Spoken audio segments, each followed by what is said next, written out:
De m'accorder la parole.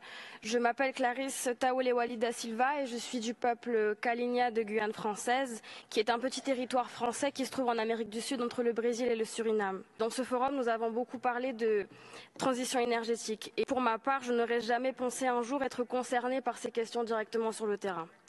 Je suis venue à cet événement en tant que représentante de la jeunesse autochtone de Guyane, mais particulièrement pour parler de mon village, Atchobowupu, qui lutte depuis 5 ans contre l'implantation de la centrale électrique de l'Ouest guyanais, directement sur nos terres coutumières et ancestrales.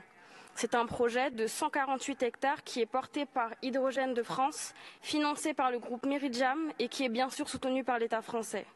Tout le monde pense que ça reste un petit projet d'énergie auquel on s'oppose, mais il est surtout le plus grand projet au monde de centrales électriques stockant des énergies renouvelables grâce à de l'hydrogène. Nous sommes là au cœur même de quelque chose qui nous déplace complètement avec des intérêts économiques et politiques derrière. Sur le fond de ce projet, nous ne sommes pas experts ou ingénieurs dans le domaine de l'énergie pour savoir si ce projet est un bon projet ou non. Mais par contre, nous sommes assez impactés pour savoir que ce projet ne doit pas voir le jour à côté de nous, surtout quand le principe de consentement libre, préalable et éclairé n'est pas respecté et que nos activités traditionnelles soient mises en péril. Depuis la reprise des travaux pour la déforestation le 16 août 2023, dû à notre opposition, nous avons fait face à des violences physiques et morale de la part des forces de l'ordre. On a été interpellés, mis en garde à vue, on a été questionnés. Nous sommes actuellement toujours surveillés par des drones, nous avons des contrôles systématiques aux faciès. Mais ce qui nous brise le plus le cœur, c'est surtout que nous n'avons plus le droit de circuler en forêt.